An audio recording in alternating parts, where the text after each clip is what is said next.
Hello बच्चों, कैसे हो आप सभी। स्वागत है आपके प्यारे चैनल द फिजिक्स क्लासेस पे। और मैं कुलदीप। बेटा आज हम एक इंट्रोडक्शन चैप्टर रखेंगे। फिजिक्स का इंट्रोडक्शन चैप्टर 11th क्लास के फर्स्ट चैप्टर फिजिकल वर्ल्ड का इंट्रोडक्शन चैप्टर आज हम रखेंगे। तो हमने आपको इंट्रोडक्शन एक हमने वीडियो डाली थी कैरियर काउंसलिंग के लिए, उसमें हमने फिजिक्स के बारे में थोड़ा बहुत आपको बताया था। तो फिजिक्स क्या है वो भी हमने आपको स्टडी कराया था कि फिजिक्स जो है वो नेचर के बारे में एक्सप्लेन करने वाला एक सब्जेक्ट मान लीजिए, या फिर मान लीजिए कि हमारे जीवन में जो महत्वपूर्ण एक रोल प्ले करता है, जो आसपास के सराउंडिंग की चीजों को समझने में हमारी हेल्प करता है, वही है फिजिक्स। यानी कि basic law of nature, basic laws of nature, यानी कि नेचर को समझने के जो बेसिक लॉज है वही है फिजिक्स। यानी कि नेचर को समझने की आपकी जो प्रक्रिया है वही है फिजिक्स। यानी कि नेचर को समझने के लिए जो हमें हेल्प करती है वो है फिजिक्स। यानी कि नेचर को समझने के लिए जो हमें कुछ फॉर्मूले या कुछ लॉज प्रोवाइड कराती है वो है फिजिक्स। ठीक है बेटा। तो बेसिक लॉ जो आपके पास एक्सप्लेन करते हैं नेचर के बारे में, वो हम उसको ही हम फिजिक्स बोल सकते हैं। यानी कि जिन लॉज के बारे में हम स्टडी करते हैं वही है फिजिक्स, जो हमें नेचर के बारे में एक्सप्लेन करने में हमारी हेल्प करते हैं। ओके, तो क्या है कि एक्चुअल में बेटा फिजिक्स को हम अगर एक्सप्लेन करना चाहे तो फिजिक्स क्या है, हमें फिजिक्स की जरूरत क्यों पड़ती है, और फिजिक्स में हम किन किन चीजों को समझते हैं। तो जैसे फॉर एग्जांपल आपका हंसना, आपका चलना, आपका घूमना, कार का चलना और तारों का निकलना, या फिर इस अर्थ का रिवॉल्व करना, सन का चमकना, यानी आपको मैं देख पा रहा हूं, इस चीज को आपके पास वीडियो पहुंच रही है, इस चीज को स्टडी करना, ये सब किसके अंदर आता है, फिजिक्स के अंदर। यानी कि एवरीथिंग इज फिजिक्स। ओके, तो ये फिजिक्स के बारे में ही हमारा लेक्चर है, इंट्रोडक्शन लेक्चर है, जिसके अंदर हम पहली यूनिट के बारे में डिस्कस करेंगे, फिजिकल वर्ल्ड। ठीक है, फिजिकल वर्ल्ड हमारी यूनिट का नाम होगा, फर्स्ट यूनिट। इसका इंट्रोडक्शन चैप्टर शायद 2 दिन भी चल सकता है। तो फर्स्ट यूनिट का फर्स्ट चैप्टर फिजिकल वर्ल्ड के बारे में हम स्टडी करेंगे। तो बेटा ये है हमारे पास फिजिक्स। ओके, अब क्या है कि ये कह सकते हो कि laws that explain the nature। Physics उन लॉज का समूह है, फिजिक्स के अंदर वो सारे लॉ आ जाते हैं जो हमें नेचर को एक्सप्लेन करने में हमारी हेल्प करते हैं, इस फिजिकल वर्ल्ड को एक्सप्लेन करने में हमारी हेल्प करते हैं, यानी कि पूरे संसार को समझने में हमारी हेल्प करते हैं, वही है फिजिक्स।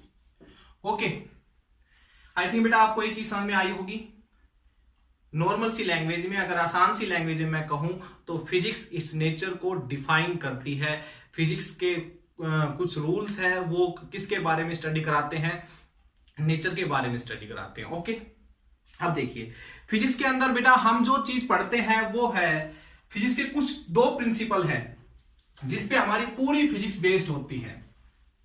2 प्रिंसिपल है आसान से फिजिक्स के 2 प्रिंसिपल है। पहला है यूनिफिकेशन, पहला प्रिंसिपल है यूनिफिकेशन। क्या है यूनिफिकेशन बेटा? तो यूनिफिकेशन में मैं स्टेफन हॉकिंग का एग्जांपल देना चाहूंगा। स्टेफन हॉकिंग का नाम आप लोगों ने सुना होगा। स्टेफन हॉकिंग ने कहा था कि आपके पास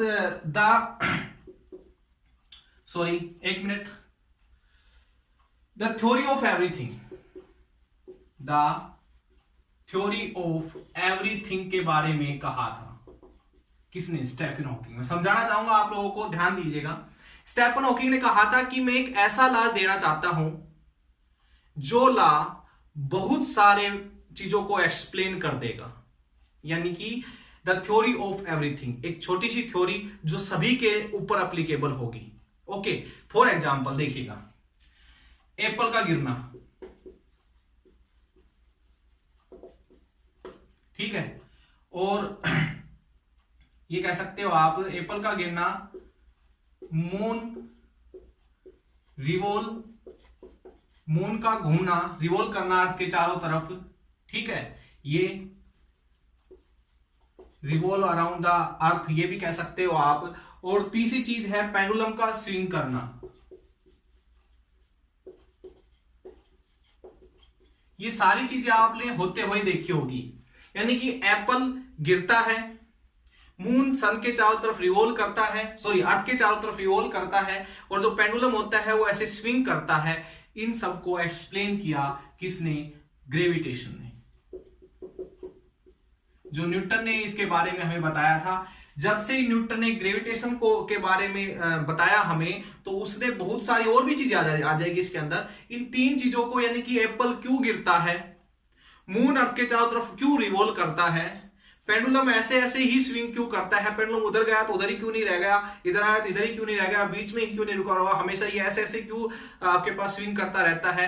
तो इन सब को एक्सप्लेन कर सकते हैं हम ग्रेविटेशन के बारे में जानकर। तो इसी को बोलते हैं यूनिफिकेशन, यानी कि छोटी सी चीज हमें बहुत सारी चीजों के बारे में बता देती है, उसी को बोलते हैं यूनिफिकेशन। जैसे कि फॉर एग्जांपल हम कह सकते हैं law of conservation of energy के बारे में जो हमने पढ़ा, law of conservation of energy, law of conservation of energy के बारे में हमने जब पढ़ा, law of conservation of energy के बारे में जब हमने पढ़ा, तो इसने क्या क्या चीजें हमें बताई। देखिए law of conservation of energy, यानी कि energy neither be created nor be destroyed but is converted into one form to another form, यानी कि एनर्जी को ना तो कभी बनाया जा सकता है, ना एनर्जी को कभी खत्म किया जा सकता है। एक टाइप की एनर्जी दूसरी टाइप की एनर्जी में कन्वर्ट हो सकती है। जब से इस बात की खोज हुई, तब से हमने बहुत सारे लॉज को एक्सप्लेन किया।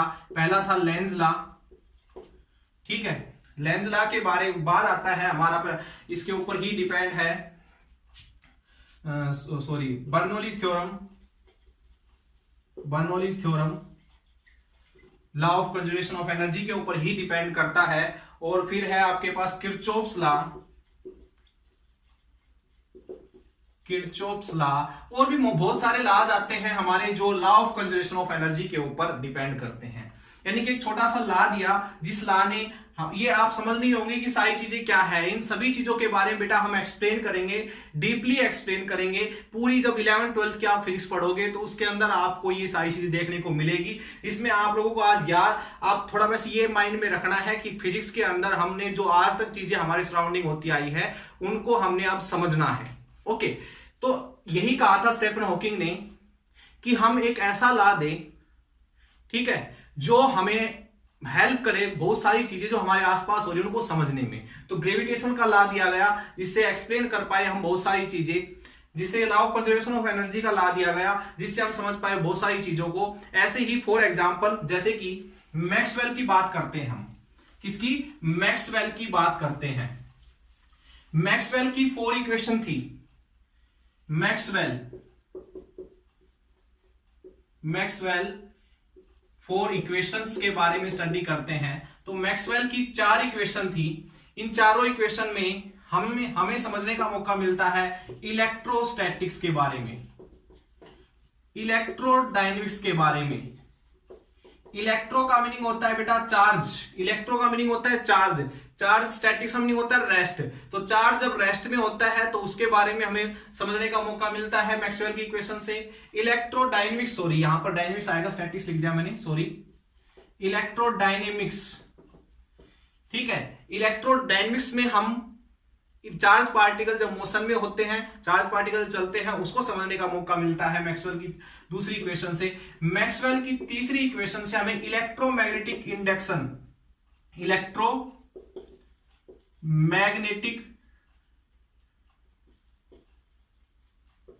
इंडक्शन को समझने का मौका मिलता है। ये मैक्सवेल की चौथी इक्वेशन से हमें मैग्नेटिज्म भी बोल सकते हो आप, ये सॉरी, ठीक है बेटा। तो 3 ये चीजें हम समझने का हमें मौका मिलता है। और फिर आता है हमारे पास इलेक्ट्रोमैग्नेटिक वेव। ये मैक्सवेल की 4 इक्वेशन थी जिनसे हमें ये सब चीजें समझने को मिलती है। अभी आप लोग ये समझ नहीं पाओगे कि सारी चीजें क्या है, सिर्फ आप ये समझ के चलिए कि हम एक प्रिंसिपल के बारे में स्टडी कर रहे हैं जो फिजिक्स का एक बहुत बेसिक प्रिंसिपल है, यूनिफिकेशन।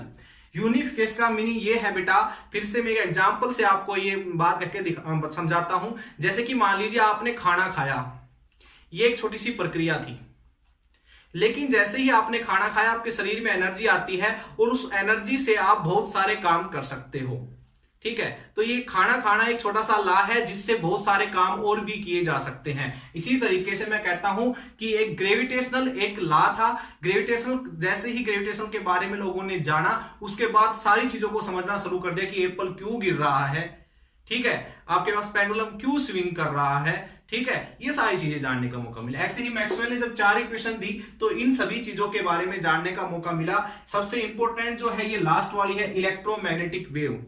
हमारा जितना भी कम्युनिकेशन सिस्टम है, फोन चलाना है, फोन के अंदर नेटवर्क, इंटरनेट, जो भी सारी चीजें हैं हमारी, वो सब तब पॉसिबल हो पाया जब हम इलेक्ट्रोमैग्नेटिक वेव के बारे में जान पाए। ओके बेटा, तो ये चीजें थी। एक प्रिंसिपल हमने बताया फिजिक्स का, यूनिफिकेशन।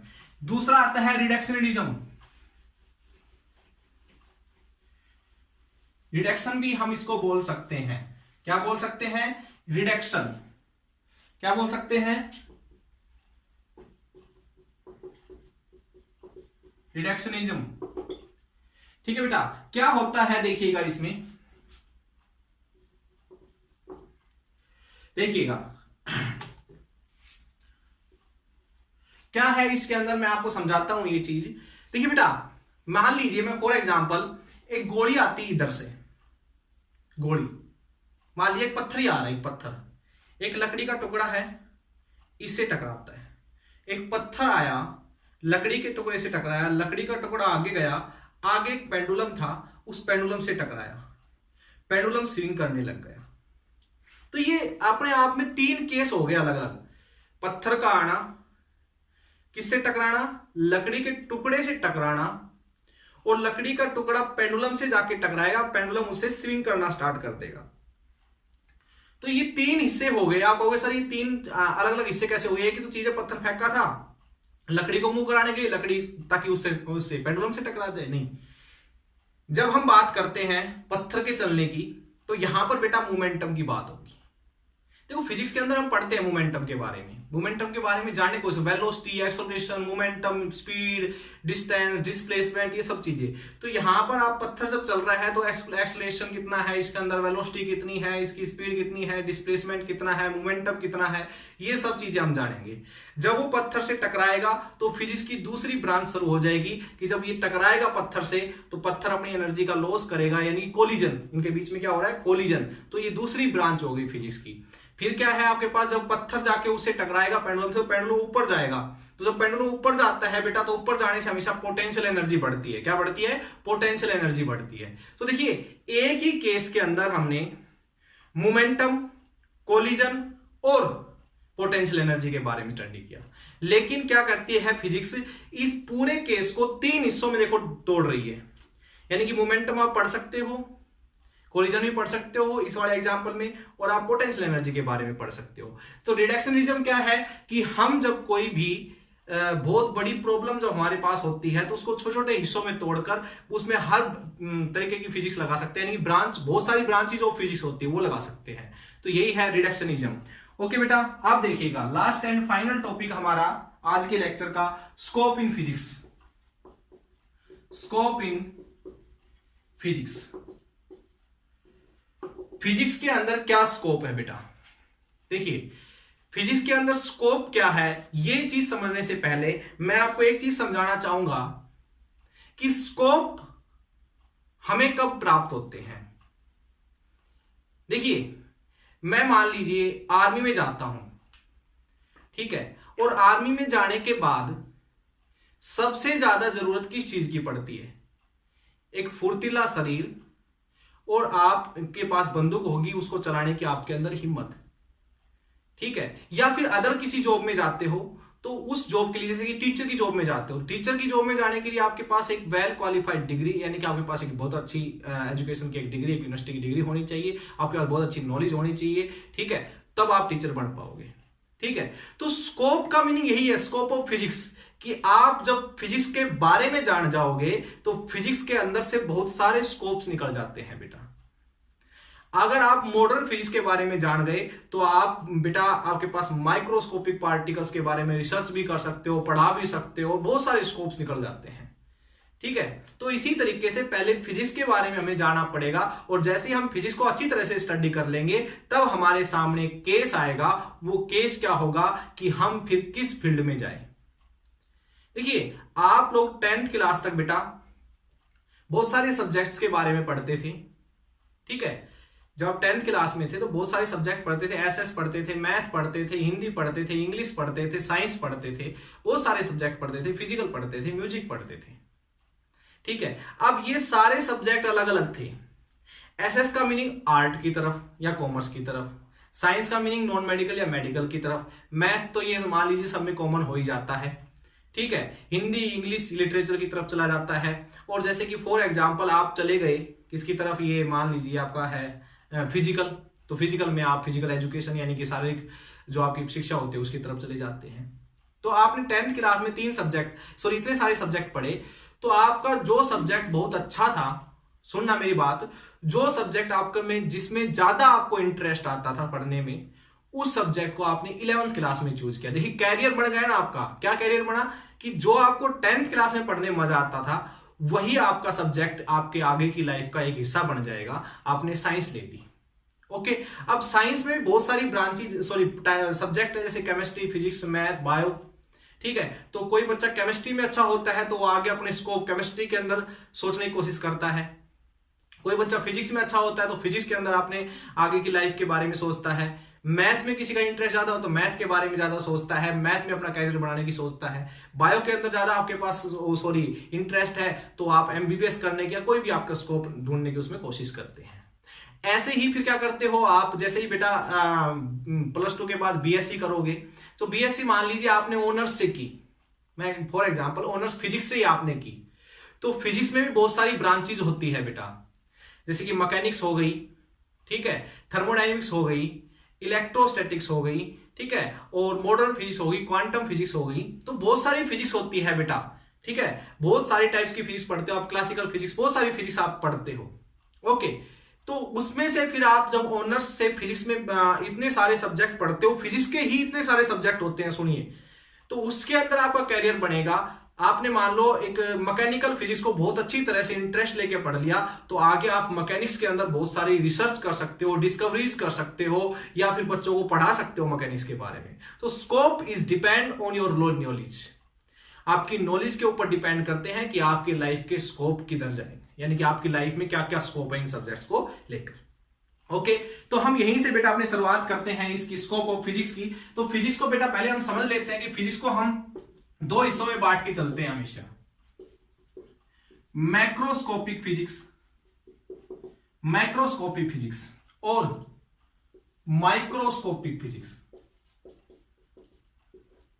मैक्रो का मीनिंग होता है बड़ी बॉडी या बड़े पार्टिकल या बड़ी जिसका साइज हम अपनी आंखों से देख सकते हैं, जिन बॉडीज को हम अपनी आंखों से देख सकते हैं। मैक्रोस्कोपिक, देखिए मैंने कहा कि हम इस नेचर के बारे में जानने की कोशिश कर रहे हैं बेटा। तो जब हम इस नेचर के बारे में जानना, तो इस नेचर में ऐसी चीजें भी आती है जो हमें दिखाई देती है और ऐसी चीजें भी आती है जो हमें दिखाई नहीं देती।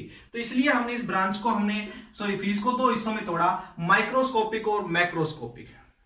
मैक्रोस्कोपिक बेटा बड़े पार्टिकल के लिए जो हमारी फिजिक्स की क्लासिकल फिजिक्स कहलाती है, यानी कि जब भी हम बड़ी बॉडीज के बारे में जो हमें अपनी आंखों से दिखाई देती है उसके बारे में हम स्टडी करेंगे। फॉर एग्जांपल जैसे कि मान लीजिए ये सन है बेटा, इस सन के चारों तरफ क्या कर रहे हैं, आपके जो प्लेनेट है वो रिवॉल्व कर रहे हैं, ये सभी को दिखाई देता है, बड़े बड़े पार्टिकल है, आप टेलीस्कोप का यूज करते हुए इन सभी चीजों को देख सकते हो। तो ये बड़ी चीजें। ऐसे ही मैं एक एटम की बात करता हूं तो एटम के बीच में होता है न्यूक्लियस, न्यूक्लियस के चारों तरफ कौन रिवॉल्व करता है, इलेक्ट्रॉन, बट ये हमें दिखाई नहीं देते।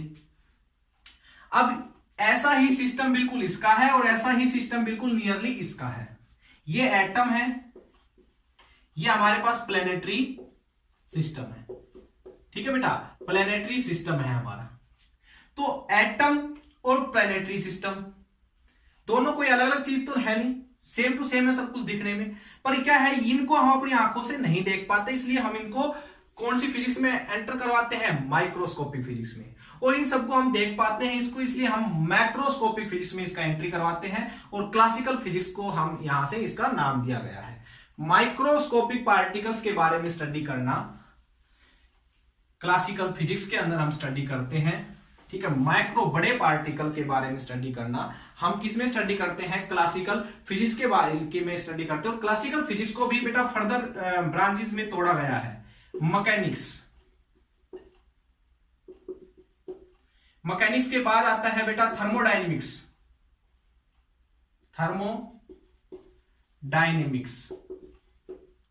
इसकी जो चौथी ब्रांच है बेटा वो है इलेक्ट्रोस्टैटिक्स या इलेक्ट्रोडायनेमिक्स। इलेक्ट्रोमैग्नेटिज्म बोल देता हूं बेटा मैं इसको, जिसमें इलेक्ट्रोस्टैटिक्स और इलेक्ट्रोडायनेमिक्स दोनों आ जाती है। ओके, चौथी जो इसकी टाइप है बेटा ऑप्टिक्स, ठीक है। देखिए क्लासिकल फिजिक्स यानी कि बड़े पार्टिकल के बारे में स्टडी करने के लिए फिजिक्स को 4 हिस्सों में डिवाइड किया गया, मैकेनिक्स, थर्मोडायनेमिक्स, इलेक्ट्रोमैग्नेटिज्म और ऑप्टिक्स। मैकेनिक्स में हम स्टडी करते हैं बेटा, जैसे मैकेनिक्स के बारे में अगर हम स्टडी कर ली, मैकेनिक्स में हमारा बड़ा इंटरेस्ट है, तो हम किन किन चीजों के बारे में जान जाएंगे। देखिएगा मैकेनिक्स के अंदर हम जान जाएंगे कार क्यों चलती है, हम क्यों चलते हैं, ठीक है, कोई चीज रिवॉल्व क्यों करती है, रोटेटरी मोशन जिसको हम बोल सकते हैं, रोटेशनल मोशन जिसको हम बोल सकते हैं, वो हम मैकेनिक्स के अंदर हम स्टडी कर सकते हैं। ग्रेविटेशनल फील्ड के बारे में मैकेनिक्स की ब्रांच में हम स्टडी करते हैं, ठीक है। और बेटा जितने भी टाइप के फ्लूइड्स होते हैं, फ्लूइड, ये पानी का बहना या किसी भी चीज का बहना, हवा का चलना, ये सारी चीजें हम जो स्टडी करते हैं वो सब मैकेनिक्स के अंदर स्टडी करते हैं। ओके, फिर आता है हमारे पास थर्मोडायनेमिक्स। थर्मोडायनेमिक्स के बारे में सुन लीजिए, जैसे कि हीट। सबसे पहले थर्मोडायनेमिक्स के कुछ लॉ है बेटा, उन लॉ के बारे में हम जानते हैं, हीट के बारे में हम जानते हैं, टेम्परेचर के बारे में हम जानते हैं, हीट इंजन जितने होते हैं उनके बारे में जानते हैं। हीट इंजन जो होते हैं ना कैसे वर्क करते हैं, रेफ्रिजरेटर जो होता है आपका पानी ठंडा क्यों करता है, कितने टेम्परेचर होना चाहिए, इन सब के बारे में हम स्टडी करते हैं। किसके अंदर, थर्मोडायनेमिक्स के अंदर। इलेक्ट्रोमैग्नेटिज्म बेटा चार्जेस के बारे में स्टडी करते हैं, चार्ज बॉडीज के बारे में स्टडी करते हैं, चार्ज पार्टिकल जब चलते हैं करंट जनरेट करते हैं उसके बारे में स्टडी करते हैं। करंट जब चलता है, प्रोड्यूस होता है, तो वहां पर मैग्नेटिक फील्ड बनता है, मैग्नेटिक फील्ड के बारे में स्टडी करते हैं। ये जो जनरेटर्स होते हैं बेटा, ये करंट कैसे बनाते हैं, इनके बारे में हम स्टडी करते हैं। तो और बहुत सारी चीजें हैं जो हम इनके बारे में स्टडी करते हैं इलेक्ट्रोमैग्नेटिज्म में। फिर आती है ऑप्टिक्स। ऑप्टिक्स में यानी कोई इमेज को हम ऑब्जेक्ट को हम क्यों देख पा रहे हैं, लेंस के बारे में डिस्कस करते हैं, मिरर के बारे में डिस्कस करते हैं, दो लाइटों की जब मिलती है तो क्या होता है, इंटरफ्रेंस के बारे में डिस्कस करते हैं। जो आपकी वेव होती है, लाइट रेज होती है, इसमें पार्टिकल भी होते हैं, इनके बारे में स्टडी करते हैं। तो वो होती है बेटा आपकी ऑप्टिक्स, ठीक है। तो ये सारी ब्रांचेस थी बेटा, ये हम 2 ब्रांचेस पढ़ेंगे 11th क्लास में और ये 2 ब्रांचेस पढ़ेंगे बेटा 12th क्लास में। बात आई समझ में? तो हम मैकेनिक्स और थर्मोडायनेमिक्स पढ़ेंगे बेटा 11th क्लास में और इलेक्ट्रोमैग्नेटिज्म और ऑप्टिक्स पढ़ेंगे 12th क्लास में। क्लियर? अब आती है माइक्रोस्कोपिक फिजिक्स की बात। तो माइक्रोस्कोपिक फिजिक्स को बेटा हम मॉडर्न फिजिक्स भी बोल देते हैं। कौन सी? मॉडर्न फिजिक्स, या फिर इसको बोलते हैं हम क्वांटम फिजिक्स। क्या बोलते हैं बेटा? क्वांटम फिजिक्स, ठीक है। यानी कि क्वांटम मतलब छोटे छोटे पार्टिकल्स के बारे में स्टडी करना, हमें माइक्रोस्कोपिक माइक्रोस्कोपिक पार्ट के अंदर हम स्टडी कर पाते हैं। इसको हमने 2 हिस्सों में डिवाइड किया, 2 नाम दिए हैं, मॉडर्न फिजिक्स या क्वांटम फिजिक्स। फॉर एग्जाम्पल बेटा जैसे कि एटम्स के बारे में जानना, इलेक्ट्रॉन्स रिवॉल्व करते हैं न्यूक्लियस के चारों तरफ, न्यूक्लियस के बारे में जानना, ओके, ठीक है, एटम न्यूक्लियस के बारे में जानना। फिर आती है हमारी, ये तो होती क्वांटम फिजिक्स के अंदर। फिर आती है मॉडर्न फिजिक्स। मॉडर्न फिजिक्स में बेटा एक बहुत ही इंपॉर्टेंट डिवाइस की खोज की गई थी, सेमीकंडक्टर। देखिए हमारे जो फोन बने हुए हैं, लैपटॉप बने हुए हैं, टीवी बने हुए हैं, एलईडी है, बहुत सारी ऐसी डिवाइसेज है जो इस नए जमाने की पहचान है।